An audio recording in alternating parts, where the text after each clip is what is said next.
Hi, ನಾನು Sandeep from tech in Kannada. ನಿಮ್ಗೆ ಇವತ್ತೊಂದು ವಿಡಿಯೋದಲ್ಲಿ ನೋಡ್ತಾ ಇದ್ರೆ ಮುಂದೆ ಒಂದು ಇನ್ಫಿನಿಕ್ಸ್ S5 Pro ಫೋನ್ ಇರುವಂಥದ್ದು. ಇದು ವಿಶ್ವದ ಅತಿ ಕಡಿಮೆ ಬೆಲೆಯ ಪಾಪಪ್ ಸೆಲ್ಫಿ ಕ್ಯಾಮ್ರಾವನ್ನು ಹೊಂದಿರುವಂಥ ಫೋನ್ ಇದಾಗಿರುವಂಥದ್ದು. ಇದಕ್ಕಿಂತ ಮುಂಚೆ Honor 9X ನಿಮಗೆ 13,000ಕ್ಕೆ 14,000ಕ್ಕೆ ಒಂದು Honor 9X ಅತಿ ಕಡಿಮೆ ಬೆಲೆಯ ಒಂದು ಪಾಪಪ್ ಕ್ಯಾಮ್ರಾ ಆಗಿತ್ತು. ಇದೀಗ ಕೇವಲ 10,000ಕ್ಕೆ, ಹೌದು, ಕೇವಲ 10,000ಕ್ಕೆ ನಿಮಗೆ ಈ ಒಂದು ಪಾಪಪ್ ಸೆಲ್ಫಿ ಕ್ಯಾಮ್ರಾ ಸಿಗ್ತಾ ಇರುವಂಥದ್ದು.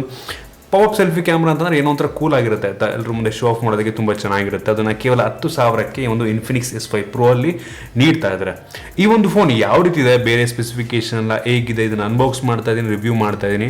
ಅದಕ್ಕಿಂತ ಮುಂಚೆ ನೀವು ನಮ್ಮ tech in Kannada YouTube channel subscribe ಮಾಡ್ಕೊಂಡಿಲ್ಲ ಅಂತಂದ್ರೆ ಇಲ್ಲ ಸಬ್ಸ್ಕ್ರೈಬ್ ಮಾಡ್ಕೊಳ್ಳಿ ಮತ್ತು ಬೆಲ್ ಐಕನ್ ಕೂಡ ಕ್ಲಿಕ್ ಮಾಡ್ಬೋದು. ಮೊದಲದಾಗಿ ಒಂದು ಫೋನ್ನ ಅನ್ಬಾಕ್ಸ್ ಮಾಡೋಣ. ನೋಡ್ತಾ ಇದ್ರೆ ಈ ಒಂದು ಬಾಕ್ಸ್ ನಿಮಗೆ ಈ ರೀತಿ ನೋಡ ಸಿಗ್ತಾ ಇರುವಂಥದ್ದು. ಈ ಒಂದು ಬಾಕ್ಸ್ನ ಮೇಲೆ ಒಂದು DTS ನ ಸಪೋರ್ಟ್ ಕೂಡ ಇದೆ ಅಂತ ಬರೆದಿರುವಂಥದ್ದು.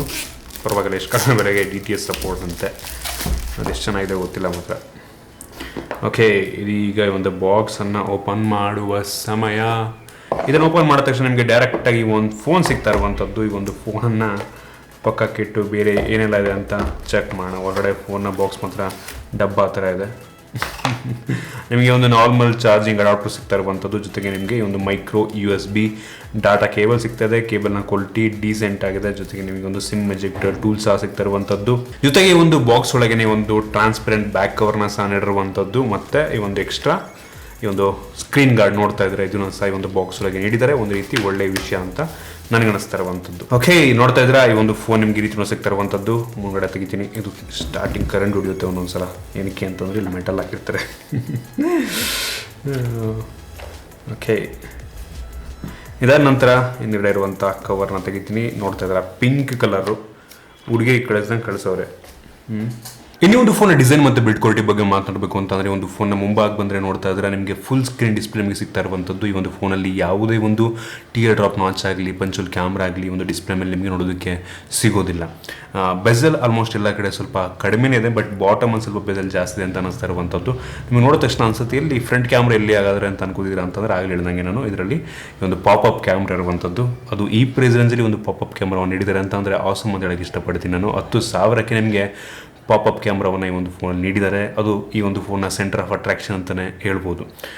ಒಂದು ಒಳ್ಳೆ ವಿಷಯನೇ ಅದು. ಇನ್ನು ಇಂದು ಬಂತು ಅಂತಂದರೆ ಒಂದು ಫೋನ್ನ ಹಿಂಭಾಗದಲ್ಲಿ ನಿಮಗೆ ಒಂದು ಗ್ಲಾಸಿ ಫಿನಿಶ್ ನಿಮಗೆ ಸಿಗ್ತಾ ಇರುವಂಥದ್ದು.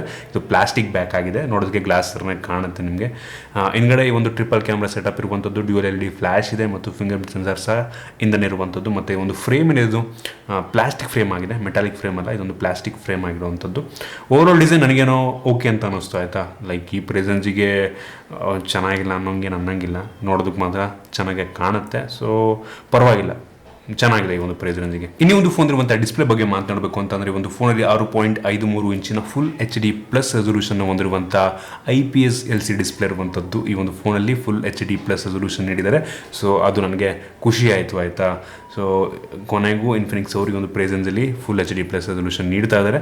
So super. ಡಿಸ್ಪ್ಲೇ ಕ್ಲಾರಿಟಿ ನನಗೇನೋ ಚೆನ್ನಾಗಿದೆ ಅಂತ ಅನ್ನಿಸ್ತು. ಡಿಸ್ಪ್ಲೇ ನನಗೇನೋ ಅಂಥ ಕಂಪ್ಲೇಂಟ್ಸ್ ಏನೂ ಇಲ್ಲ. ಹೊರಗಡೆ ಹೋದ್ರೆ ಅಷ್ಟೊಂದು ಬ್ರೈಟ್ ಆಗುತ್ತೆ ಅಂತ ನನಗೆ ಅನ್ನಿಸ್ಲಿಲ್ಲ ಆಯಿತಾ. ಲೈಕ್ ಸ್ಯಾಮ್ಸಂಗ್ ಎಲ್ಲ ಕಂಪೇರ್ ಮಾಡೋದಕ್ಕಾಗಲ್ಲ. ಡಿಸ್ಪ್ಲೇ ಒಟ್ಟಿಗೆ ಡೀಸೆಂಟ್ ಆಗಿದೆ. ಇನ್ನೂ ಈ ಒಂದು ಫೋನ್ ಇದೆ ಸದ್ಯಕ್ಕೆ ಒಂದೇ ಒಂದು ವೇರಿಯಂಟಲ್ಲಿ ಲಾಂಚ್ ಆಗ್ತಿರುವಂಥದ್ದು. 4GB ರ್ಯಾಮ್ ಮತ್ತು 64GB ಇಂಟರ್ನಲ್ ಮೆಮೊರಿ. ಸೊ ಪರವಾಗಿಲ್ಲ, ನಾಟ್ ಬ್ಯಾಡ್. 4GB 64GB ಅಷ್ಟಿದ್ರೂ ಸಾಕು ನನಗೆ ಅನಿಸ್ದಂಗೆ.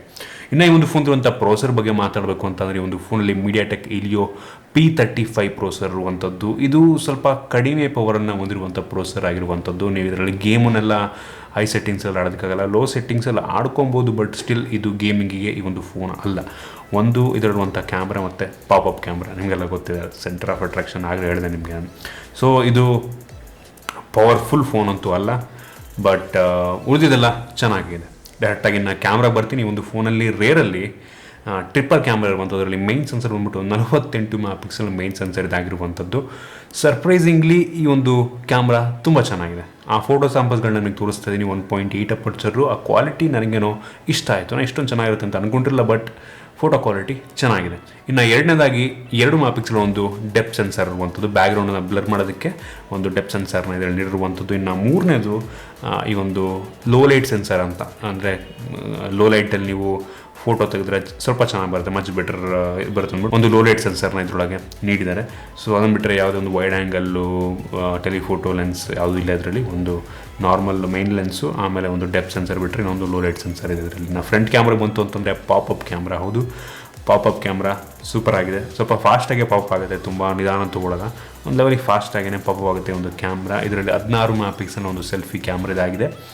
ಇದರ ಕ್ಯಾಮ್ರಾ ಕ್ಲಾರಿಟಿ ಕೂಡ ಡೀಸೆಂಟ್ ಆಗಿದೆ, ಅದನ್ನು ನೀವಿಲ್ಲಿ ಗಮನಿಸ್ತಾ ಇದ್ದೀರಾ. ಓಕೆ, ನನಗೆ 10,000ಕ್ಕೆ ಇದು ಒಂದು ಒಳ್ಳೆ ಕ್ವಾಲಿಟಿಯ ಫೋಟೋನೇ ಅಂತ ನನಗೆ ಅನ್ನಿಸ್ತು. ಆ ಸ್ಯಾಂಪಲ್ಸ್ ನೋಡ್ಬಿಟ್ಟು ನೀವು ಜಡ್ಜ್ ಬೇಕಾದರೆ ಮಾಡ್ಬೋದು. ಇನ್ನೇ ಒಂದು ಫೋನ್ ಇರುವಂಥ ಸೆಕ್ಯೂರಿಟಿ ಬಗ್ಗೆ ಮಾತಾಡಬೇಕು ಅಂತಂದರೆ, ಒಂದು ಫೋನಲ್ಲಿ ಫಿಂಗರ್ ಪ್ರಿಂಟ್ ಸೆನ್ಸರ್ ಇದೆಯಲ್ಲ, ಅದನ್ನು ಯೂಸ್ ಮಾಡ್ಕೊಬೋದು. ಈ ಒಂದು ಫಿಂಗರ್ ಪ್ರಿಂಟ್ ಸೆನ್ಸರ್ ಫಾಸ್ಟಾಗಿದೆ, ಅದನ್ನು ನೀವು ಇಲ್ಲಿ ಗಮನಿಸ್ಬೋದು. ಇನ್ನೇ ಒಂದು ಫೋನ್ ಇರುವಂಥ ಬ್ಯಾಟ್ರಿ ಬಗ್ಗೆ ಮಾತಾಡಬೇಕು ಅಂತಂದರೆ, ಒಂದು ಫೋನಲ್ಲಿ 4000 mAh ಕೆಪಾಸಿಟಿಯ ಬ್ಯಾಟ್ರಿ ಇರುವಂಥದ್ದು ಒಳ್ಳೆ ವಿಷಯನೇ. ತುಂಬ ಜಾಸ್ತಿ ತುಂಬ ಕಡಿಮೆ ಅಲ್ಲ, ಜೊತೆಗೆ ಒಂದು ಫಾಸ್ಟ್ ಚಾರ್ಜಿಂಗ್ ಅಡಾಪ್ಟರ್ ನೀಡಿದ್ರೆ ತುಂಬ ಚೆನ್ನಾಗಿರುತ್ತೆ. ಬಟ್ ಒಂದು ನಾರ್ಮಲ್ ಚಾರ್ಜಿಂಗ್ ಅಡಾಪ್ಟರ್ನ ನೀಡಿದರೆ ಓಕೆ ಅಂತ ಅನ್ಕೋತೀನಿ. 4000 ಚಾರ್ಜ್ ಮಾಡೋಕ್ಕೆ ಜಾಸ್ತಿ ಟೈಮ್ ಹಿಡಿಯಲ್ಲ. ಇದಿಷ್ಟು ಈ ಒಂದು ಫೋನ್ನ ಮೈನ್ ಸ್ಪೆಸಿಫಿಕೇಶನ್ ಅಂತ ಹೇಳೋಕ್ಕೆ ಇಷ್ಟಪಡ್ತೀನಿ. ಇನ್ನು ಓವರಾಲ್ ಹೇಳಬೇಕು ಅಂತಂದರೆ, ಈ ಒಂದು ಪ್ರೈಸ್ ರೇಂಜಿಗೆ ಅಂದರೆ 10,000ಕ್ಕೆ ನಿಮಗೆ ಪಾಪಪ್ ಕ್ಯಾಮ್ರಾ ನೀಡ್ತಾ ಇದ್ದಾರೆ ಅನ್ನೋದೇ ಈ ಒಂದು ಫೋನ್ನ ಒಂದು ಮೈನ್ ಫೀಚರ್ ಅಂತ ಹೇಳೋಕ್ಕೆ ಇಷ್ಟಪಡ್ತೀನಿ.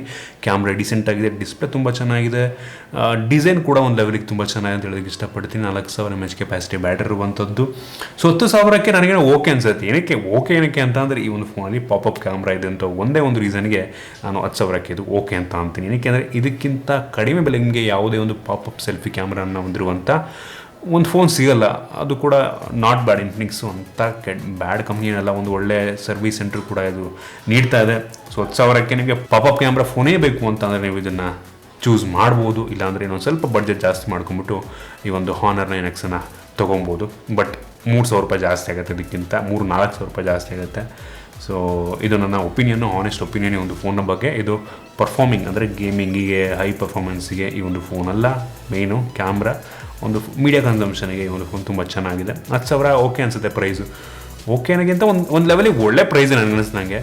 ಸೊ ನಾಟ್ ಬ್ಯಾಡ್, ಒಳ್ಳೆ ಒಂದು ಪ್ರೈಸನ್ನು ಸೆಟ್ ಮಾಡಿದ್ದಾರೆ ಇನ್ಫಿನಿಕ್ಸ್ ಅವರು ಅಂತ ನನಗೆ ಅನ್ನಿಸ್ತು.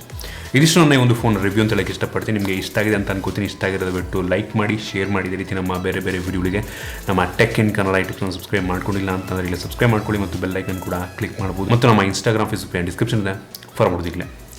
ಸಿಗೋಣ ಮುಂದಿನ ವಿಡಿಯೋದಲ್ಲಿ.